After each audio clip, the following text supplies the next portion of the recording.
All right. Hey, everyone. Welcome back. Ready Yeah. for another deep dive. Yeah, looking forward to this one.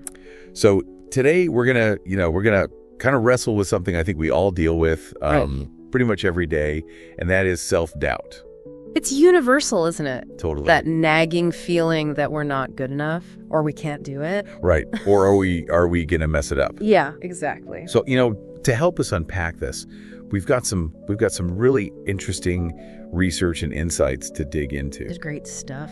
Yeah. And I'm hoping, by the end of this deep dive, we'll all have some practical tools, kind of to combat that self-doubt and build some real confidence. Absolutely. I think that's the goal, right? To not let it hold us back. Totally. Yeah. Yeah. So one of the things that really stood out to me in what we were looking at was this idea of self-doubt being like a misfiring alarm system. It's like it's going off all the time, even when there's no real danger. Yes. That's such a good analogy. Our brains are wired to protect us, right? Mm-hmm. But sometimes that protective mechanism, it kind of gets a little overzealous. Right, like a smoke detector that goes off every time you burn toast. Exactly. It's like, okay, I get it. You're trying to help, Yeah. but come on. But it can be a little much. So how do we start to recognize those false alarms and maybe like quiet that inner critic a bit? Well, I think the first step, and the source really emphasizes this, is self-awareness. Okay. Really paying attention to those moments when self-doubt creeps in. What are the situations, what are the specific thoughts that kind of trigger it for you? Yeah, I like that. Like become a detective of your own mind. Exactly. Yeah. Figure out the patterns, the culprits behind those negative thoughts. Right. Yeah, because I think sometimes those thoughts feel so real, They do. They can be so convincing. So how do we actually challenge them? Well, the research suggests putting those thoughts on trial, Don't just accept them as truth. Ooh, I like that. Put them on the stand. Yeah. Yeah. Cross-examine them. Ask yourself, is this thought really accurate? What evidence do I have to support it? And often you'll find those negative thoughts are based on assumptions and fears rather than facts. Mm-hmm. That makes a lot of sense. Like you're holding a magnifying glass up to them. Exactly. And they're not as solid as they seem. Yeah, they crumble under scrutiny. One of the things that this piece also talks about is building confidence through action. Yeah. And it even says, and I love this quote, confidence isn't a fixed trait. It's a muscle you build through repeated action. I love that. It's so true, right? It's not about waiting for confidence to magically appear. Yeah. It's about taking action even when you're feeling uncertain. Mm-hmm. Each step you take, even if it's small, strengthens that confidence muscle.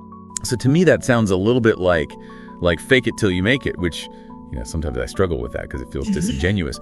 But the piece also emphasizes the importance of authentic action. Yeah. So how do we bridge that gap? I think the key is to focus on actions that align with your values and goals. It's not about pretending to be someone you're not, Right. It's about pushing yourself to do things that matter to you, even if they feel a bit scary at first. So it's like taking small but meaningful steps towards the person you want to become. Exactly. And the source actually shares this really great anecdote about someone who always wanted to write a novel but felt paralyzed by self-doubt. Oh, wow. So what they did was they started by committing to writing just 1 page a day. Right. And that small, consistent action not only moved them closer to their goal, but it also built their belief in their ability to write. I love that. It reminds me of that saying, a journey of 1,000 miles begins with a single step.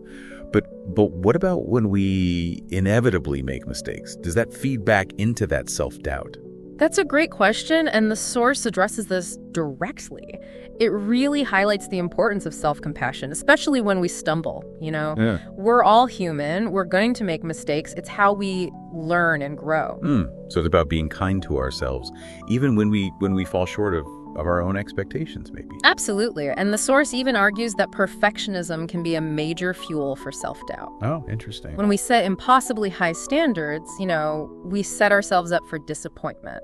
Yeah. By embracing imperfection and acknowledging that mistakes are part of the process, we free ourselves to experiment, to learn, and ultimately to achieve more. Okay, so we've talked about recognizing our triggers, challenging those negative thoughts, taking action, and embracing imperfection. That's a lot to unpack. But what's the most important thing you want listeners to take away from this deep dive?